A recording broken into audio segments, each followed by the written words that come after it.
Troisième journée ici à Bourges, place des TPTV qui vous accompagne dans ce long déplacement jusqu'au 1er avril. On fait les 6 villes de la région Centre-Val de Loire pour présenter, parler des métiers et des travaux publics. Et il y a eu une matinée assez importante ce matin puisque c'est la journée mondiale de l'eau. On a parlé évidemment de l'eau, d'une ressource qui se fait de plus en plus rare. On en discute avec mon invité, c'est Olivier Loiseau, bienvenue. Je suis ravi de vous accueillir, délégué régional des canalisateurs et également directeur régional de la société EHTP. On va revenir sur cette matinée. Quels sont les messages qui ont été passés dans cette longue matinée, parce qu'il a été question d'eau évidemment? Alors déjà, la matinée, c'était effectivement l'idée principale, ça consistait à réaliser en simultané sur les 16 régions en France un événement en live depuis Paris également avec la FNTP, le président des canalisateurs de France. Vous êtes parfait, parce qu'il pourrait y avoir un ouragan, vous continuez sur votre lancée. Mais s'il faut que je recommence, pas de souci.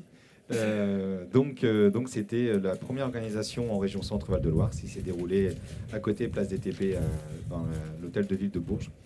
Donc effectivement, en tant que canalisateur, notre discours, c'était de sensibiliser les donneurs d'ordre et les bureaux d'études sur les projets à venir, les donner quelques chiffres révélateurs qui sont les renouvellements sur les réseaux d'eau potable, où aujourd'hui on a le sentiment, nous, canalisateurs, que peu ou pas suffisamment de projets sont à l'affiche. On parlait juste d'eau potable, j'avais donné un chiffre, 11% de la population n'a pas accès à l'eau potable en France.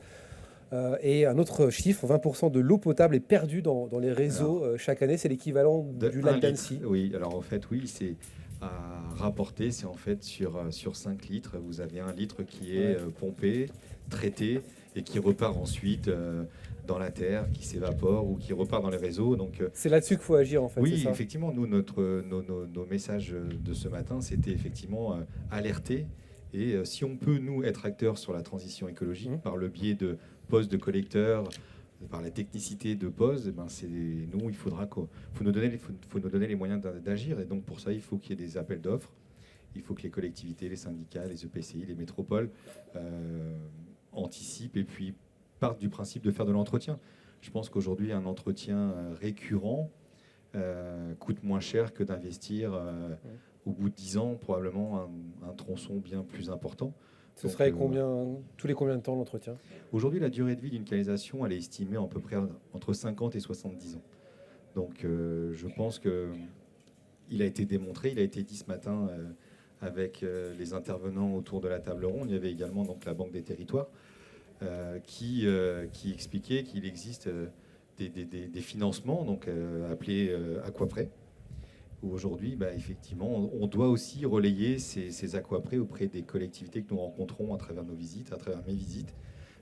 Donc, j'aurais tendance à dire qu'après une matinée comme celle de ce matin, on va espérer et on va croire que les messages ont été passés et puis la région va se redynamiser. Se mobiliser, investir, vous êtes là pour ça, les canalisateurs, le travail, c'est... Alors aujourd'hui, oui. Après... la canalisation, oui, l'eau, c'est la vie. Donc, on a besoin de canalisateurs, on a besoin d'apporter une technicité, on a besoin d'apporter de la sérénité et aussi des ouvrages avec plein de pérennité. Donc, c'est ça le métier des canalisateurs. Donc ensuite, à travers ça, il y a de l'activité, il y a de l'embauche, il ne faut pas hésiter. Belle transition. On va parler d'embauche justement. Place des TP est aussi là pour ça. Les métiers et travaux publics qui sont sous tension, là, on l'a répété. Aujourd'hui, comment on devient canalisateur pour les gens qui nous regardent et qui peut-être découvrent ce métier? Alors écoutez... Racontez-nous votre parcours. Mon parcours, il est simple. Je pense que pour avoir l'âme d'un canalisateur, il faut commencer par la base. Donc aujourd'hui, il faut être poseur canalisateur, chef d'équipe, chef de chantier, et donc on a un métier où il y a énormément d'évolution. La formation, elle se fait par deux biais, c'est simple, soit par le métier, par la méthode scolaire, BEP canalisateur, CAP canalisateur, bac pro ensuite, qui se redirige vers les métiers de la route, mais donc il y a la formation pédagogique établissement scolaire, mais il y a aussi tout simplement parce que quelqu'un qui ne se retrouve pas ou qui a envie de rentrer dans la vie active, il intègre les entreprises des canalisateurs et il va apprendre le métier au contact des anciens, on va dire, qui vont lui transmettre le savoir-faire, qui va lui transmettre l'amour du métier. Donc il y a énormément de débouchés, il y a énormément d'évolutions possibles. Vous avez entendu parler de ce métier comment ? C'était familial ? Comment ça s'est passé ? Non, écoutez, dans mon parcours d'études, j'ai fait un stage entre mes 2 années et j'ai fait un stage dans une entreprise qui était à la fois canalisateur et à la fois qui faisait aussi du VRD. Et puis je me suis tourné vers la canalisation tout simplement parce que les projets sont toujours différents. Voilà. Donc moi, j'apprécie la technicité, j'apprécie les chantiers avec des contraintes particulières, des grandes profondeurs, du rabattement de nappes, voilà, c'est tout du gros diamètre. Voilà, c'est toutes les choses qui, aujourd'hui, un chef de chantier canalisateur ne s'ennuie pas. Chaque chantier est différent. Et c'est un métier en constante évolution. On peut parler d'innovation aussi, ça va rentrer en compte. Ça rentre en compte déjà ? Le métier a déjà changé ces 10 dernières années. Le métier a déjà énormément changé en termes de pénibilité. Il faut, comme dans le métier du travaux public en général, il y a quand même des méthodes de travail des moyens qui sont mis à disposition. Alors, effectivement, oui, aujourd'hui, si on parle un petit peu de transition, on est en train de travailler avec des engins hybrides. On est en train de tester des choses. On est encore vraiment sur les testings parce que aujourd'hui, se promener avec une mini-pelle et une chargeuse électrique, effectivement, c'est joli, mais après, il y a la contrainte de la recharge. C'est ça. Donc, on a fait des essais sur certains secteurs, sur certaines villes. Donc, on n'a pas encore tout à fait un retour plus que positif. Le soir, il faut ramener les batteries pour se faire recharger. Voilà. Donc, on n'est pas encore tout à fait dans le vrai, mais on s'oriente quand même sur des améliorations, sur des moyens, sur des matériaux utilisés, on limite les transports, on réutilise les matériaux, voilà, on est vraiment dans la transition. Vous participez à la transition écologique dans le but de décarboner la France 2030-2050.